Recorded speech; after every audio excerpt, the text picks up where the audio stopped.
As camera technology improves, our ability to shoot sharp handheld photos at slower shutter speeds becomes much more doable. So in today's video, I'm ditching my tripod for a day of waterfall photography, and I'll be sharing several techniques that we can use to create amazing photos without using a tripod.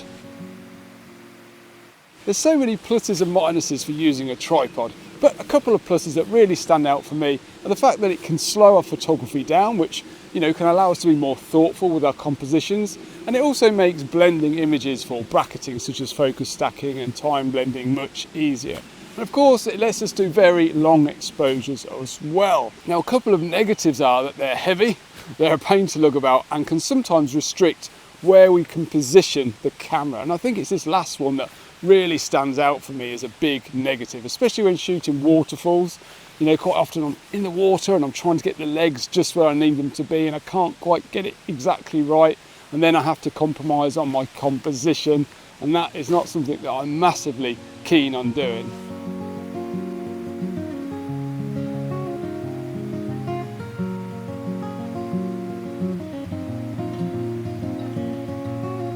So in case you're wondering where we are, we're in Banel Brechinnog, or the Brecon Beacons as it was formerly known, and I'm probably absolutely ruining the Welsh pronunciation there, I do apologise, but you've got to give it a go. And yeah, we're not too far away from Pen y Fan, which is just over the woodland on the other side. But anyway, let's get down to this next fall.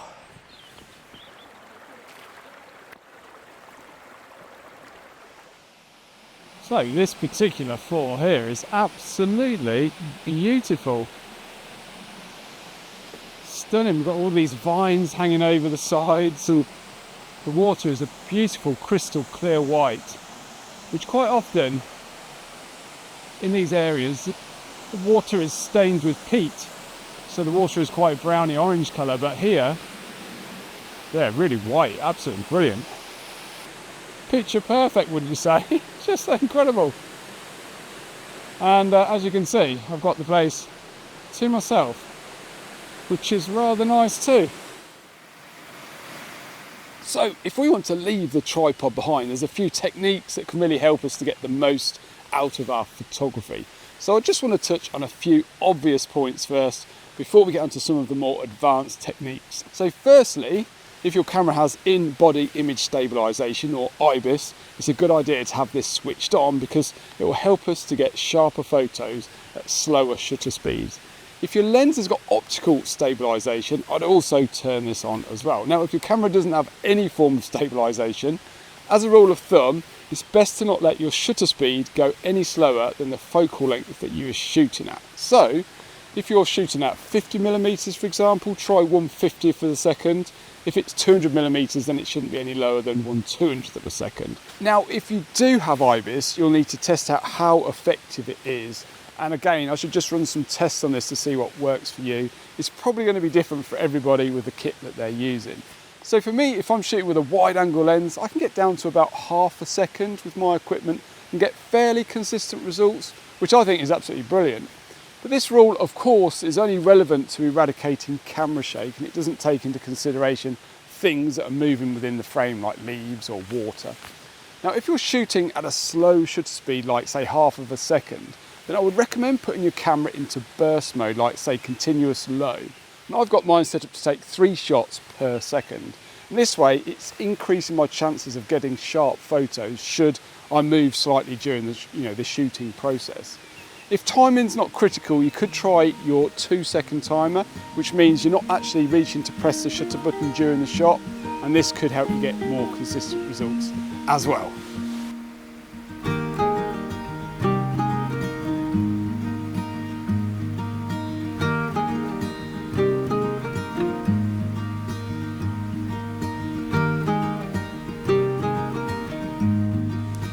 So one technique that is often required when shooting landscapes is exposure blending or bracketing.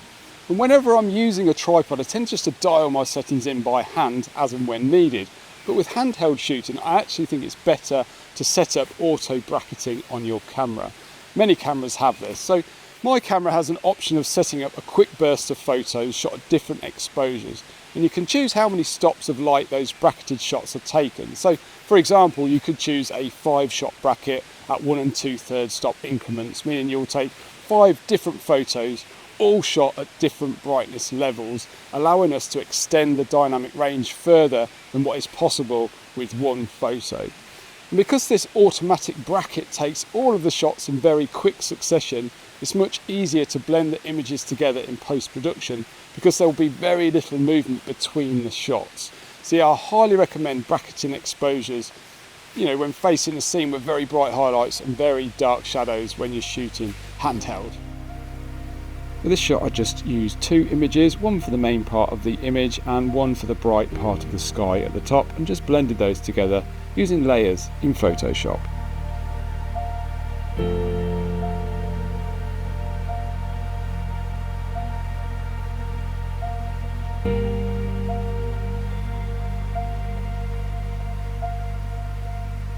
So as mentioned earlier, one of the reasons I like using a tripod is because it slows me down a bit and it's a bit more of a considered, thoughtful process. But I think you can take exactly the same approach when you're shooting handheld. It doesn't just need to be for tripods. I think that's a key point really. And I use a tripod a lot on this channel, and it probably comes across like I use it all of the time, but it's not really the case. It's just that when I'm filming these videos, it's a lot easier for me to have the camera on the tripod while I'm doing all the B-roll footage and pieces to camera and faffing about with all the video kit. It's just nice to have the stills camera on a tripod with the composition set up, waiting for the light to happen, take the photo, when the light's good, move on. So that process is good for these videos, but if you're just shooting stills, shooting handheld is absolutely fine a lot of the time, probably most of the time, to be honest. And yeah, I just think I need to say that because obviously you guys who watch these videos, and I'm always using a tripod, or it appears that way, but it's not always the case. Another technique that is often used in landscape photography is focus stacking, and this is required when we want to get everything sharp in the photo, but selecting an aperture like say f8 or f11 can't actually achieve it. And this typically happens when we're very, very close to our foreground. So focus stacking when using a tripod is really easy. We can just take a shot, focus on the foreground, then refocus on the background and take the shot. And sometimes we might even take 2 or 3 different shots. Now, using a tripod and blending those images together will be very easy because they will all line up almost perfectly. But when hand holding, things get a little bit more tricky. But I've got a really simple method which works absolutely every time, and let me just run through this on this next waterfall. I just wanted to take a moment to say thank you to everybody that's found my Ko-fi page, which I haven't promoted it, I haven't even mentioned it, it's just been down in the video description, and yeah, quite a few of you found it and donated some money, so honestly, thank you so much. It's just incredible, I wasn't expecting that at all. Now, over the course of the last year or so, quite a few people have been in touch with me and asked me if I'd got a Ko-fi page or some way that they could donate, and I didn't really have anything set up, so I thought it was time that I did. In the past, I've just sort of promoted my ebooks as a way of helping to support this channel. But yeah, Ko-fi is another thing that people like to get involved with. So yeah, that's all set up now. And yeah, just a big thanks to everybody that's already checked it out. Honestly, your generosity is incredible. It really does help to put some fuel in my car and help us to reach new places like this, because we all know how expensive fuel is, don't we? So yeah, thanks again, guys. Honestly, it just means so much. It really does. So yeah. So let's focus stack this image handheld. So first of all, we need to frame up the shot that we have in mind so we know the image that we're going to take, the composition. What I tend to do is choose an aperture that will give me as much depth of field without degrading image quality. So for my kit, that's f8 or f11. And ideally, I want to focus stack the image in, say, 2 shots because it makes the whole process much easier to do. So I generally always choose f11. So once I'm framed up, I'm going to focus on my background and take a test shot at f11 and see on my LCD to where the depth of field starts to fall away. And then I'm going to take a test shot on my foreground interest, again, to see where that overlap in sharpness meets. And if the two meet, then that's absolutely fine. If not, I might need to take one for the midground as well. So the idea is to move as little as possible during the 2 shots because it's going to make stitching much, much easier in post-production. So I've got my burst mode turned on to increase my chances of a sharp photo because my shutter speed is going to be quite slow, and I'm going to frame up my shot and move my focus point to the position that I want to focus on during the shot that is focused on the background.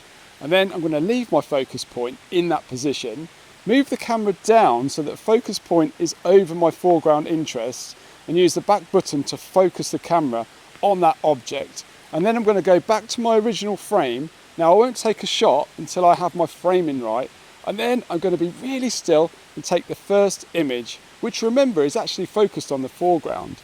Then as my focus point is already positioned over my background object, I'm just going to tap the back button to focus on it and then take another shot. And by doing this, I've taken the shots in quick succession with very, very little movement. So the two should line up quite well in post-production. It's a technique that takes some practice, but it's highly effective. The other option would be to set up an automatic focus bracketing feature on your camera, but that would mean you can't use burst mode. And I've had issues in the past where the automatic feature has not captured all of the depth of field. So I actually prefer to do it manually. Now, if you're interested in how I blend the images together, there's a link to a focus stacking video down in the video description, which you might like to check out.